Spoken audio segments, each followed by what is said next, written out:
Good morning to all of you. आज के lecture में हम लोग प्रीवियस ईयर गेट क्वेश्चंस को सॉल्व करेंगे और उससे रिलेटेड कुछ कॉन्सेप्ट को सीखेंगे। यहाँ पर देखिए सबसे पहला जो कि क्वेश्चन नंबर 1 यहाँ पर लिखा गया है, the divergence of the vector field 3xz i cap plus 2xy cap minus yz square k cap at a point 1,1,1 is equal to. आपको टोटल 4 ऑप्शन गिवन है जो कि गेट 2009 में ये क्वेश्चन आपको पूछा गया था फॉर द 1 मार्क्स के लिए। तो यहाँ पर देखिए सबसे पहले आपको divergence of the vector field find करना है एट किस पॉइंट पर, at a point x y z that is 1,1,1। तो यहाँ पर देखिए सबसे पहले हमें पता होना चाहिए, इस क्वेश्चन को सॉल्व करने से पहले हमें फार्मूला पता होना चाहिए। क्या फार्मूला पता होना चाहिए? दैट इज डाइवर्जेंस का फार्मूला क्या होता है, the divergence of vector field, जो कि सेम क्वेश्चन आपको जैसे कि हम लोग ने इसके पहले लेक्चर में गेट 2020 का जब भी क्वेश्चन सॉल्व किया था वहाँ पर भी सेम क्वेश्चन आया था, बट वहाँ पर डिफरेंस क्या था कि आपको सेम वेक्टर फील्ड गिवन था, सेम पॉइंट गिवन था, पॉइंट में खाली चेंजेस था और वेक्टर फील्ड में चेंजेस था, बट सेम क्वेश्चन था। बट वहाँ पर डायरेक्शन गिवन था, क्या गिवन था? एट अ डायरेक्शन, डायरेक्शन में आपको क्या करना था? डाइवर्जेंस फाइंड करना था। बट यहाँ पर कोई भी डायरेक्शन नहीं गिवन है, सिर्फ क्या करना है आपको?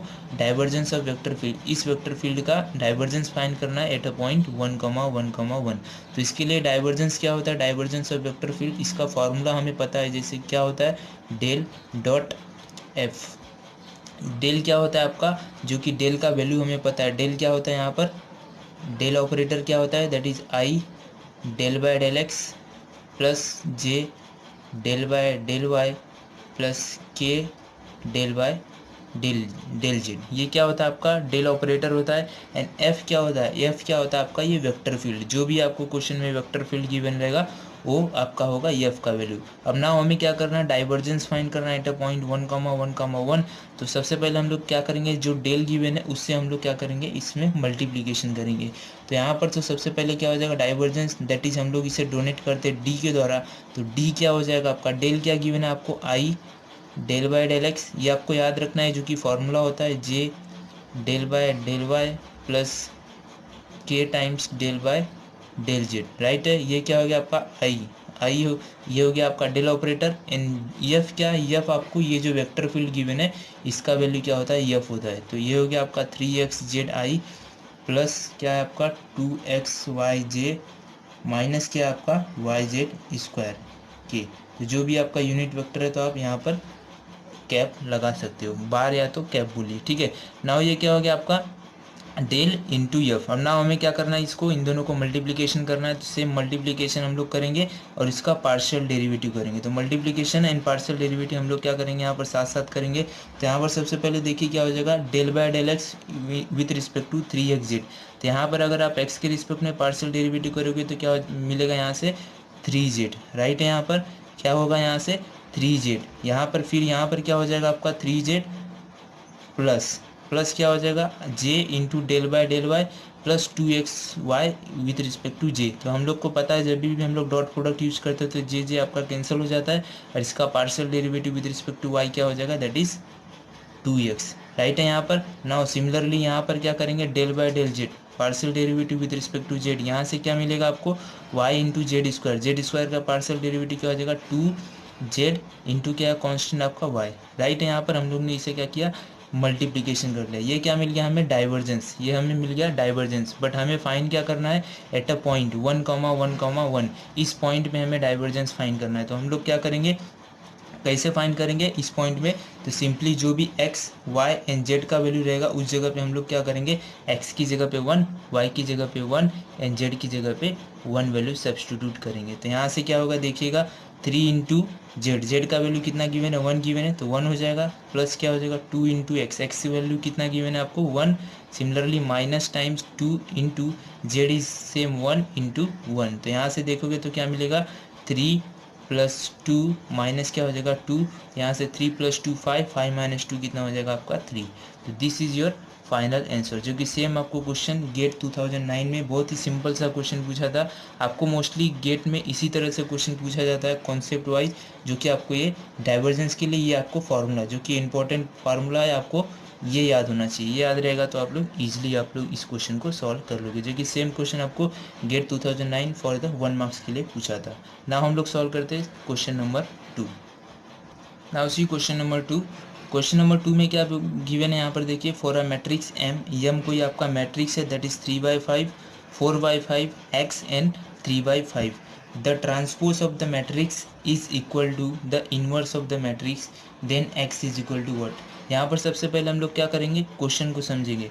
यहाँ पर जो भी आपको मैट्रिक्स गिवन है उस मैट्रिक्स को आपको लिखना है, बट याद रखना कि आपको जब भी गेट में आप जब भी एग्ज़ाम देने जाओगे तो वहाँ पर आपको लिखने की ज़रूरत नहीं है। मैं यहाँ पर आपको लिख के समझाने के लिए यहाँ पर लिख रहा हूँ, बट आपको जब भी क्वेश्चन जब भी खुद से सॉल्व करोगे तो ये सब लिखने की ज़रूरत नहीं। डायरेक्ट आपको क्या करना पड़ेगा, क्वेश्चन को समझना है एंड डायरेक्ट इसे सॉल्व करना है। तो यहाँ पर देखिए सबसे पहले क्या है, आपको क्वेश्चन में गिवन है मैट्रिक्स गिवन है एम। यहाँ पर question the transpose of the matrix is equal to, यहाँ पर देखते हैं यहाँ पर क्या हो जाएगा, ट्रांसपोज क्या होगा, यहाँ पर एम क्या आपका मैट्रिक्स है, एम इज नथिंग बट क्या हो जाएगा एम ट्रांसपोज। क्वेश्चन जो भी गिवन है आपको यहाँ पर लिखना है, transpose of the matrix is equal to the inverse of the matrix. मतलब ये जो एम मैट्रिक्स है ये आपको ये गिवन है, transpose of a matrix is equal to inverse of the matrix. This is what given in the question. Now हमें find करना एक्स, मतलब किसका वैल्यू, ये जो मैट्रिक्स है इसमें इस एक्स का वैल्यू क्या होगा, दैट इज A21। इसे क्या बोलते हैं हम लोग, A21। ए क्या होता है A21, इसका वैल्यू हमें फाइंड करना है। तो यहाँ पर खाली गिवन डेटा क्या है, आपको ये गिवन है और इसमें क्या करना है, एक्स का वैल्यू फाइंड करना है। जब भी ऐसा रहेगा तो हमें सबसे पहले याद करना है प्रॉपर्टीज। मैट्रिक्स में हम लोग ने क्या किया था, एक प्रॉपर्टीज देखा था। वो प्रॉपर्टीज क्या होता है कि जब भी ये रहेगा तो इसे हम लोग क्या बोलते हैं, इसे हम लोग बोलते हैं ऑर्थोगोनल मैट्रिक्स। क्या बोलते हैं इसे, ऑर्थोगोनल मैट्रिक्स। आई होप कि आपको पता होगा ऑर्थोगोनल मैट्रिक्स क्या होता है। ऑर्थोगोनल मैट्रिक्स वो मैट्रिक्स होता है जिसका ए इनवर्स क्या होता है, ए ट्रांसपोज के इक्वल होता है, राइट है। ए इनवर्स ऑर्थोगोनल मैट्रिक्स क्या होता है, A inverse is equal to क्या होता है, ए ट्रांसपोज। ए ट्रांसपोज को हम लोग डैश से भी डोनेट कर सकते हैं, अदरवाइज टी के द्वारा भी डोनेट किया जा सकता है, राइट है। ऑर्थोगोनल मैट्रिक्स ये होता है। अगर मैं बोल दूँ यूनिटरी मैट्रिक्स, अगर आपको इसी जगह पे अगर आपको बोला होता है यूनिटरी मैट्रिक्स फाइंड करते हैं, ट्रांसपोज की जगह पे यहाँ पर लिखा होता है, अगर आपको ट्रांसपोज की जगह पे अगर आपको ट्रांसपोज कॉन्जुगेट लिखा होता है तो आप लोग क्या करते थे, यूनिटरी मैट्रिक्स। क्योंकि हमें पता है यूनिटरी मैट्रिक्स क्या होता है, यूनिटरी मैट्रिक्स वो मैट्रिक्स होता है जिसका एम ए इनवर्स क्या होता है, ट्रांसपोज कॉन्जुगेट के इक्वल होता है। तो हमें बट यहाँ पर क्या गिवन है, transpose is equal to M inverse, this is given data. But हमें इससे क्या पता चलता है कि ये कौन सा मैट्रिक्स है, आपको ऑर्थोगोनल मैट्रिक्स है, जो कि हमें पता है डेफिनेशन। ऑर्थोगोनल मैट्रिक्स का डेफिनेशन हमें पता है ना। जब भी ऑर्थोगोनल मैट्रिक्स है तो हमें पता है जब भी कोई मैट्रिक्स ऑर्थोगोनल होता है तो उसका क्या होता है, एम इंटू एम ट्रांसपोज किसके इक्वल होता है, दैट इज आई के इक्वल। ये क्या है, हमें प्रॉपर्टीज से पता है। प्रॉपर्टीज किसका property, that is orthogonal matrix का हमें प्रॉपर्टीज पता है, that is M into M inverse. क्योंकि एम क्या आपका मैट्रिक्स है तो एम इंटू एम इनवर्स क्या हो जाएगा, M into M transpose that is I के इक्वल होगा। तो this is what orthogonal matrix. अगर हमें इसे यूनिटरी मैट्रिक्स के फॉर्म में लिखना होता तो हम लोग कैसे लिखते थे, M into M transpose of conjugate that is I. But यहाँ पर कोई कॉन्जुगेट नहीं गिवन, बट यहाँ पर जो क्वेश्चन गिवन है वो क्या गिवन है, M into M transpose that is I. ये क्यों, ये किस लिए लिखा हम लोग को, हमें इसे पता है, ये हमें क्या है पता है डेफिनेशन से। ये अगर आपको एक बार लिख लिए मतलब कि आप क्वेश्चन भी इजली सिंपली जो भी एम का वैल्यू यहाँ पर सब्स्टिट्यूट करना है और सॉल्व करना है। तो सिंपल है, एम जो भी गिवन है, एम मैट्रिक्स क्या गिवन है आपको, 3/5 3/5 4/5 एक्स 3/5। नाउ ट्रांसपोज, एम का ट्रांसपोज क्या हो जाएगा, सिंपली क्या करना है, रोज को इंटरचेंज करना है कॉलम में। तो क्या हो जाएगा यहाँ से, दैट इज 3/5 एक्स 4/5 इंटू 3/5। तो this is what M into M transpose and this is equal to what, वो आइडेंटिटी मैट्रिक्स। आइडेंटिटी मैट्रिक्स क्या होता है, 2/2 में 1 0 0 1, राइट है यहाँ तक। अब नाउ हमें क्या करना है, इसे मल्टीप्लिकेशन करना है एंड जो भी वैल्यू एक्स का भी होगा वही होगा हमारा फाइनल आंसर। तो यहाँ पर देखिए मल्टीप्लाई कैसे करेंगे, 3/5 इंटू 3/5 दैट इज 3/5 इंटू 3/5। यहाँ पर क्या हो जाएगा, इसे हम लोग ने इस तरह से मल्टीप्लाई किया, 3/5 इंटू 3/5 प्लस क्या हो जाएगा आपका 4/5 इंटू 4/5। सिमिलरली ये हो गया आपका फर्स्ट रो। नाउ सिमिलरली हम लोग क्या करेंगे, इसको इसमें मल्टीप्लाई करेंगे। तो यहाँ पर देखिए क्या हो जाएगा, 3/5 इंटू एक्स प्लस क्या हो जाएगा आपका 4/5 इंटू क्या हो जाएगा 3/5, राइट है। आई होप कि आपको मल्टीप्लिकेशन करना था। कैसे किया देखिए, 3/5 इंटू 3/5 प्लस 4/5 इंटू 4/5। सिमिलरली यहाँ पर 3/5 इंटू एक्स 4/5 इंटू 3/5, इस तरह से हम लोग ने किया। नाउ सिमिलरली यहाँ पर भी मल्टीप्लिकेशन होगा तो क्या हो जाएगा, एक्स इंटू 3/5 प्लस 3/5 इंटू क्या हो जाएगा आपका 4/5। यहाँ पर देखिए फिर से यहाँ पर मल्टीप्लाई करेंगे तो x इंटू एक्स क्या हो जाएगा आपका X square plus 3/5 into 3/5 that is लेट से हम लोग डायरेक्ट मल्टीप्लाई कर देते हैं that is 9/25 and this is equal to what, this is equal to identity matrix that is 1 0 0 1। I hope कि आपको यहाँ तक समझ में आया। हम लोग ने क्या किया, सिंपली क्या किया, दोनों को मल्टीप्लीकेशन किया। दो मैट्रिक्स था m इंटू एम ट्रांसपोज। क्यों किया m इंटू एम ट्रांसपोज, क्योंकि ऑर्थोगोनल मैट्रिक्स है। क्यों ऑर्थोगोनल मैट्रिक्स है, क्योंकि क्वेश्चन में गिवन क्या है, m transpose is equal to m inverse. इससे हमें ये पता चलता है कि ये एक ऑर्थोगोनल मैट्रिक्स है। अगर कोई भी ऑर्थोगोनल मैट्रिक्स है तो हम लोग इसे इस तरह से लिख सकते हैं ना। हम क्या करें, हम लोग ने क्या किया, m मैट्रिक्स को m ट्रांसपोज से मल्टीप्लाई किया तो हमें क्या मिल गया, ये हमें मिल गया। अब ना हमें देखिए लास्ट फाइंड क्या करना है, हमें फाइंड करना है दैट इज़ हमें क्या फाइंड करना है, हम लोग ने एक बार देखिए यहाँ पर इससे मल्टीप्लाई किया, ये इससे मल्टीप्लाई किया similarly plus 3/5 into x, 3/5 into x right. तो ना हम लोग क्या करेंगे, कंपेयर करेंगे। तो कंपेयर करेंगे तो क्या हो जाएगा, देखिए इससे अगर हमें क्या करना है, एक्स का वैल्यू फाइंड करना है तो एक्स का वैल्यू फाइंड करेंगे तो हम लोग क्या करेंगे, यहाँ पर कंपेयर करते हैं। कंपेयर देखिए एक्स के वैल्यू के लिए हम लोग कंपेयर करेंगे तो यहाँ से क्या हो जाएगा 3/5 इंटू एक्स प्लस 4/5 इंटू क्या है 3/5। और यहाँ पर देखिए ये क्या आपका A12, तो A12 यहाँ पर क्या है 0 है, तो यहाँ से हम लोग ने कंपेयर करके लिख दिया। अब ना हम लोग क्या करेंगे, x का वैल्यू फाइंड करेंगे तो x क्या हो जाएगा, x दैट इज यहाँ पर है 3/5 and this is equal to, ये क्या हो जाएगा, लेफ्ट राइट हैंड साइड जाएगा तो 4 3 12/25, तो 4 3 12 5 5 25। ना यहाँ से हमें x का वैल्यू, लास्ट x का वैल्यू हमें फाइंड करना है। x का वैल्यू क्या हो जाएगा, -12/25 मल्टीप्लाई बाय यहाँ पर जाएगा तो 5/3, तो यहाँ से क्या हो जाएगा -4/3 इज योर फाइनल आंसर। जो कि हमें क्या करना था, x का वैल्यू फाइंड करना था। तो हम लोग ने क्या किया, इससे कंपेयर किया तो हमें x का वैल्यू मिल गया। तो x का वैल्यू यहाँ से माइनस क्या मिला, यहाँ पर 5 5 25, तो यहाँ पर हो जाएगा -4/5। तो यहाँ से क्या हो जाएगा आपका फाइनल आंसर दैट इज -4/5। तो यहाँ पर ऑप्शन कौन सा रहेगा आपका correct, option D is your correct option. I hope कि आपको क्वेश्चन नंबर 2 समझ में आया होगा। ये जो कि क्वेश्चन 2 मार्क्स के लिए आपको गेट प्रीवियस ईयर एग्जाम में पूछा गया था। सिंपल क्वेश्चन था, जो भी गिवन डेटा था हम लोगों ने लिखा और गिवन डेटा के बाद हम लोग ने क्वेश्चन को सॉल्व किया। नाउ हम लोग देखते हैं question number 3। Now see question number 3। Question number 3 जो कि प्रोबेबिलिटी से क्वेश्चन पूछा गया था previous year exam GATE exam में, और सिंपल क्वेश्चन था फॉर द 1 मार्क्स के लिए। यहाँ पर देखिए क्वेश्चन क्या बोला गया, if 3 coins are tossed simultaneously. यहाँ पर देखिए कॉइन्स कितना टॉस किया गया, 3। इस पर आपको ध्यान रखना है, क्या किया है, 3 कॉइन्स टॉस किया है simultaneously, the probability of getting at least 1 head. यहाँ पर इस पे भी मैं अंडरलाइन कर रहा हूँ क्योंकि ये भी क्या है, इंपॉर्टेंट है। ये दो चीज़ आपको इंपॉर्टेंट है इस क्वेश्चन में। ऑप्शन गिवन है, टोटल आपको 4 ऑप्शन गिवन है। यहाँ पर इस तरह का जब भी प्रोबेबिलिटी का क्वेश्चन आता है तो हम लोग क्या करते हैं, इसमें सबसे पहले कंडीशन लेकर चलते हैं। हमें क्या फाइंड करना है, हमें फाइंड करना है प्रोबेबिलिटी ऑफ गेटिंग एटलीस्ट, बहुत इंपॉर्टेंट है, एटलीस्ट 1 हेड। इसका मतलब क्या होता है, अगर आप कंडीशन समझ जाओगे तो आपको जब भी आंसर आपको सिंपल सा रहेगा, आंसर आपका इजीली निकल जाएगा। एटलीस्ट 1 हेड मतलब कि क्या बोल रहा है क्वेश्चन में कि एटलीस्ट 1 हेड हमें प्रोबेबिलिटी किसका फाइंड करना है, एटलीस्ट 1 हेड मतलब कम से कम। इसका मतलब क्या होता है, इसका मतलब होता है, इसका मतलब क्या होता है, हिंदी में इसे क्या बोलते हैं, कम से कम। यहाँ पर मैं लिख देता हूँ दैट इज कम से कम।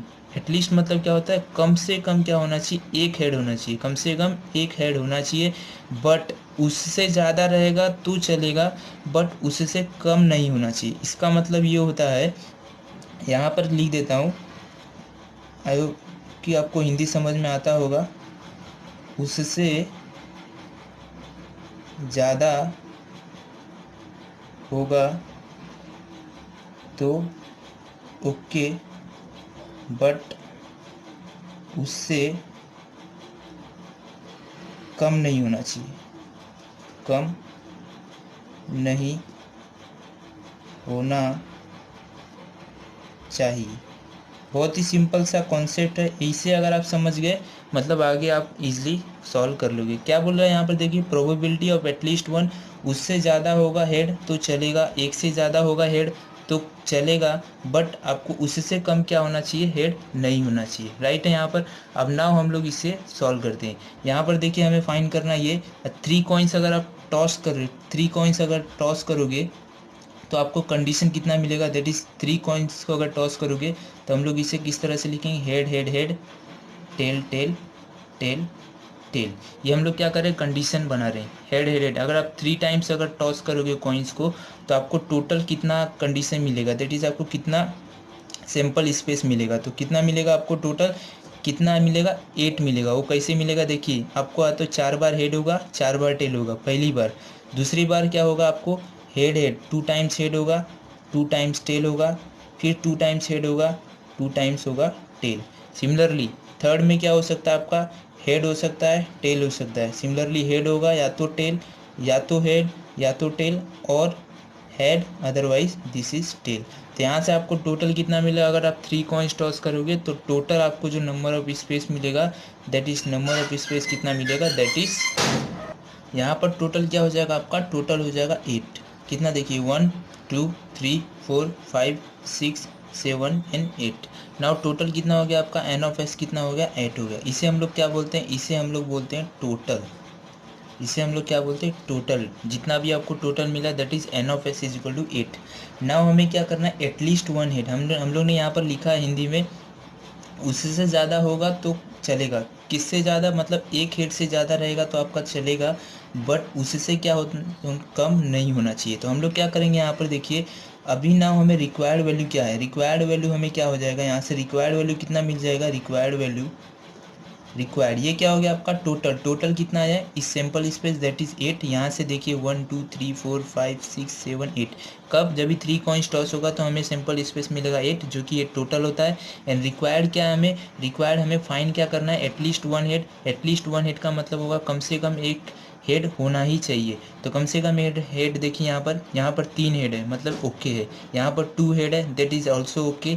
यहाँ पर देखिए 2 हेड है, 1 टेल है, दिस इज ऑल्सो ओके, क्योंकि हमें एक हेड चाहिए, उससे कम नहीं चाहिए, ठीक है। यहाँ पर देखिए एक हेड है, एक हेड चलेगा, एटलीस्ट 1 हेड मतलब क्या होगा, एक हेड भी चलेगा, कोई प्रॉब्लम नहीं। सेकेंड यहाँ पर देखिए यहाँ पर 2 हेड है, मतलब ये भी हमको चाहिए। यहाँ पर देखिए 1 हेड है, ये भी चाहिए। 1 हेड है, ये भी चाहिए। यहाँ पर देखिए टी टी टी, यहाँ पर टोटल हेड कितना है, एक भी हेड नहीं है, मतलब यहाँ पर हेड कितना है, 0 है, मतलब हमें ये नहीं चाहिए। तो मतलब रिक्वायर्ड वैल्यू कितना हो जाएगा, 1 2 3 4 5 6 7, राइट है। तो यहाँ से क्या हो जाएगा, रिक्वायर्ड वैल्यू दैट इज 7। क्यों 7 हुआ, क्योंकि हमें क्या चाहिए, एटलीस्ट 1 हेड, कम से कम एक हेड होना ही चाहिए। इस सैंपल स्पेस में क्या होना चाहिए, एक हेड होना चाहिए। बट यहाँ पर देखोगे एक भी हेड नहीं है, एक भी हेड अगर नहीं है तो मतलब कि आपका रिक्वायर्ड कितना हो जाएगा, 7। अब जब भी ये दोनों आपको मिल गया तो सिंपल है, डायरेक्ट आपको क्या करना है, प्रोबेबिलिटी फाइंड करना है, प्रोबेबिलिटी ऑफ एटलीस्ट 1 हेड। तो probability of at least 1 head, at least 1 head, इसका वैल्यू हम लोग कैसे लिखेंगे, इसका वैल्यू हम लोग लिखेंगे इस तरह से, दैट इज कितना हो जाएगा आपका टोटल, और ये क्या हो जाएगा ऊपर रिक्वायर्ड। सिंपल सा फॉर्मूला है, required upon total, required divided by total. तो रिक्वायर्ड कितना है हमें, रिक्वायर्ड हमें कितना है, 7 है। रिक्वायर्ड मतलब क्या होगा, कितना होना चाहिए, जो हमें क्या चाहिए। तो उससे ज़्यादा होगा तो चलेगा, किससे, 1 8 से ज़्यादा होगा तो चलेगा। तो यहाँ से कितना हो जाएगा आपका 7 हो जाएगा। एंड टोटल सैंपल स्पेस कितना, 8।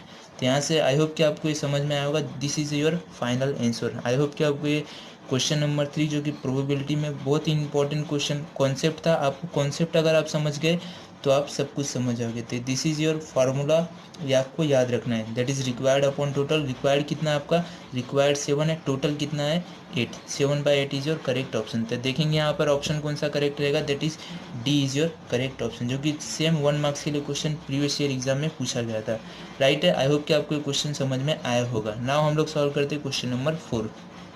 Now see question number 4।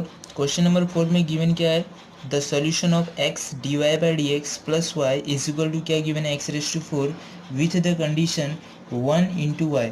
यहाँ पर क्या है, 1 इंटू वाई है, 1 into Y is equal to 6/5 is. यहाँ पर टोटल 4 ऑप्शन गिवन है आपको। सेम यहाँ पर क्वेश्चन आपको गेट प्रीवियस ईयर का क्वेश्चन जो कि मैं यहाँ पर लिया हूँ, ये क्वेश्चन आपको 2 मार्क्स के लिए एग्जाम में पूछा गया था। नाउ इस क्वेश्चन में देखिए सोल्यूशन फाइंड करना है। सोल्यूशन क्या होगा, आपको ये इक्वेशन आपको गिवन है। तो ये इक्वेशन किस फॉर्म में गिवन है, that is x dy/dx plus Y is equal to x⁴। मैं आपको बता दूं कि हर एक आप किसी भी गेट प्रीवियस ईयर क्वेश्चन, किसी भी गेट, जो भी गेट में आपको एक क्वेश्चन पूछा गया है प्रीवियस ईयर में, आप उठा के देख लीजिए, हर एक सेट में डिफरेंशियल इक्वेशन का एक क्वेश्चन फिक्स आपको पूछा ही गया है, 1 मार्क्स अदरवाइज 2 मार्क्स। ये जो कि क्वेश्चन 2 मार्क्स के लिए है। यहाँ पर आपको बता दूं कि कोई भी क्वेश्चन, किसी भी प्रीवियस ईयर गेट क्वेश्चन को उठाए, गेट क्वेश्चन पेपर को उठाइए और उस क्वेश्चन पेपर में देखिए कि आपको हर एक क्वेश्चन पेपर में आपको एक क्वेश्चन फिक्स आपको डिफरेंशियल इक्वेशन से पूछा ही जाता है। तो इसलिए ये क्या आपको इम्पोर्टेंट टॉपिक है। 2003 में भी पूछा गया है, 2004 में भी पूछा गया, 2006 में भी पूछा गया है, 2009, 10 में भी पूछा गया एंड सेम यहाँ पर 2020 में भी सेट 1 एंड 2 में आपको ये क्वेश्चन पूछा गया था। तो नाउ हम लोग क्या करेंगे, हर एक फील्ड के लिए कोई भी आपका ब्रांच हो, CS हो, IT हो, सिविल हो, कोई भी ब्रांच आपका रहेगा तो आपको ये क्वेश्चन आपको पूछा ही जाता है डिफरेंशियल इक्वेशन। इसलिए आपको क्या करना है, डिफरेंशियल इक्वेशन को आपको करके अच्छे से जाना है। नाउ यहाँ पर इस क्वेश्चन को हम लोग सॉल्व करते हैं। इस क्वेश्चन को सॉल्व करने का तरीका क्या होगा, इसे हमें क्या करना पड़ेगा, dy/dx plus y/x is equal to x3 इस फॉर्म में हमें लाना पड़ेगा। क्यों लाए हम लोग इसलिए इस फॉर्म में क्यों लाए, क्योंकि हमें क्या पता है, इससे हमें पता है, ये क्या पता है, ये क्या होता है आपका डिफरेंशियल इक्वेशन का एक फॉर्म होता है। ये क्या होता है, डिफरेंशियल इक्वेशन का फॉर्म। ये कैसे हम लोग इसे कंपेयर करेंगे, इसे हम लोग इस तरह से कंपेयर करेंगे, दैट इज कैसे, dy/dx plus P Y is equal to क्या हो जाएगा, क्यू। ये क्या होगा, dy/dx plus P Y is equal to Q. इसलिए हम लोग ने क्या किया, यहाँ पर x से डिवाइड कर दिया, तो x से डिवाइड करोगे तो y/x and x⁴/x that is x3। और नाउ हम लोग इससे कंपेयर करेंगे dy/dx plus P Y is equal to Q. ये क्या होता है, general form of differential equation, इसे हम लोग बोलते हैं general form of differential equation. Now यहाँ पर अगर आप कंपेयर करोगे तो यहाँ से हमें देखिए क्या मिल जाएगा, that is p into Y.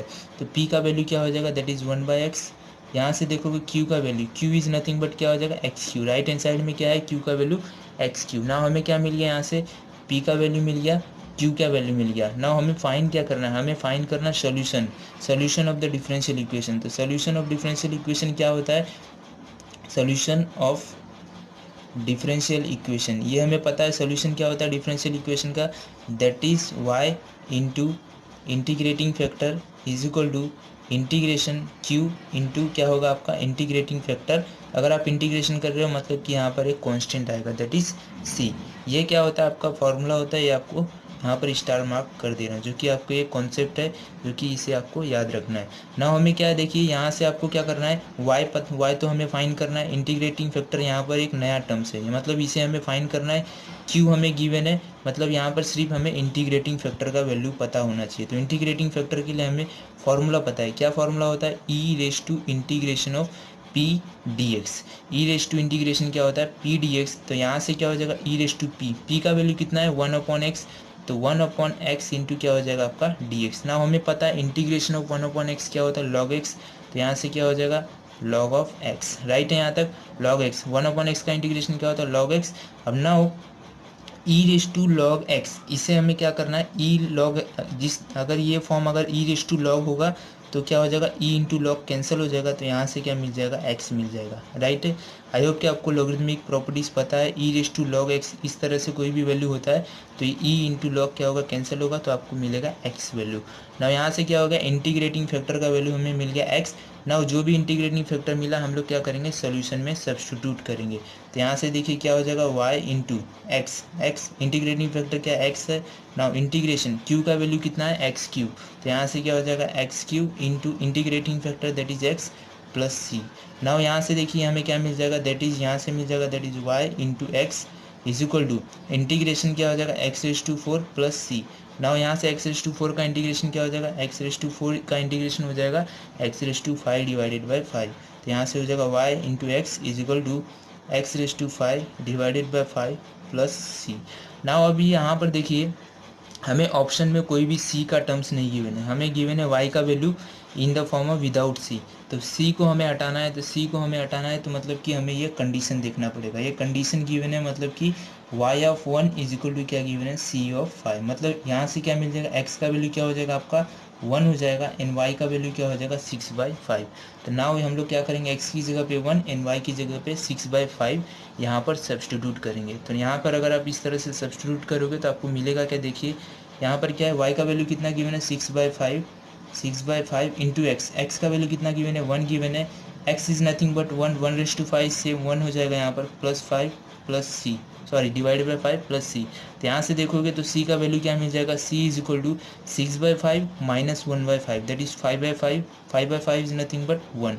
तो c का वैल्यू क्या मिल गया हमें यहाँ पर 1। c का वैल्यू जो भी मिला है हम लोग क्या करेंगे, इस इक्वेशन में सब्सटीट्यूट कर देंगे। तो c का वैल्यू यहाँ पर सब्सटीट्यूट करोगे तो फाइनल आंसर जो मिलेगा वही आपका क्या रहेगा, करेक्ट आंसर। तो यहाँ से क्या हो जाएगा, x⁵5 divided by 5 plus c का वैल्यू कितना गिवन है 1।